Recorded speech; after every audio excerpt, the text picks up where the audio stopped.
Hey everyone, this is Rockfit with Good Times Dice Company, and we are making a carrot cake today for our friend David Strang, the singer-songwriter who performs at the Carolina Bowen House open mic night every Monday. He has been there for 6 years consecutively at every Monday open mic night. His first open mic was actually his birthday 6 years ago, so this cake is not only a celebration of the day he was born, but it is also a celebration of his first time at the Carolina Bowen House. So I'm really excited to be, kind of showing my appreciation and hoping to foster in the appreciation of the other members that join every week. But like it says here, carrots, absolute necessity for carrot cake. You know what I mean? You gotta chop them up good. They were already shredded, but we gotta chop them up good. Release some of that flavor, make them bite-sized. Nothing. We don't want nothing stringy in the cake, right? We don't want to make people put a bunch of effort into something so tasty and scrumptious as a, super moist and thought out carrot cake, right? So you'll see a lot of little artifacts in this video too. You see my dogs a couple of times running around. There's Enzo and Zira. Those are walnuts we just threw in, some coconut, some carrots, mix those all up. This is an oil cake, so I am using Wesson oil, canola oil. It's a cake. I'm not expecting it to be healthy. So I'm much better with butter and sugar, but we're going to make this work one eternity later, right?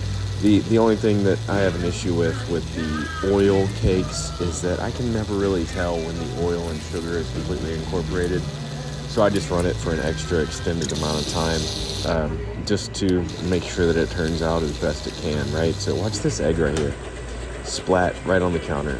And then it starts rolling off the counter. What am I going to do? Go grab a clean spoon. My hands are clean, don't worry. The counter's clean. I clean obsessively while I'm baking, because you have to. I probably cleaned this mixer 3-4 times while I was doing this recipe, and the counter at least twice. This is our dry ingredients that we already sifted and mixed together. It's cinnamon, flour, sugar, baking soda, baking powder, and salt.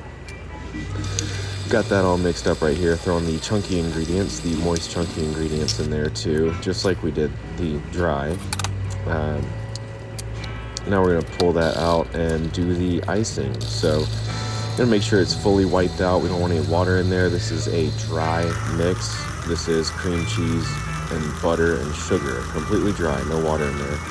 But look at this. You massage the lemon, you roll it, you massage it, you get all that pulp broken up and everything. It loosens up the liquid, and then you microwave it 8 to 10 seconds. Look at that. Perfect squeeze.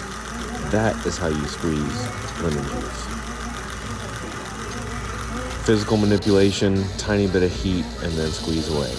Pouring in the confectioner's sugar, or commonly called powdered sugar, here to mix in with the icing. We're going to take a little bit of this icing out into a separate bowl and add some of that sweetened coconut in there too for the horizontal layers, so the x-axis layers of the cake. Everything else will be just the pure icing around the sides. Here we go, pulling out the cakes. They've been, this is where we will turn them over so they can cool before we ice them. And then cutting off the tops. These really, I don't know if it was the recipe, if I poured maybe too much baking powder, but for some reason they formulated too much gas, and the glutenins and the gliadins, they weren't strong enough to hold in all of the gas that was created for the rise of the bread, the cake. So I had to shave it down a little bit just because it wasn't perfectly flat on the top. And that also gives us a better moist bite without any of the little crunchy artifact bits. But like and subscribe. This is my baking process. I will be doing more just for a very special birthday for David Strang. Thanks for joining in, and let the good times roll.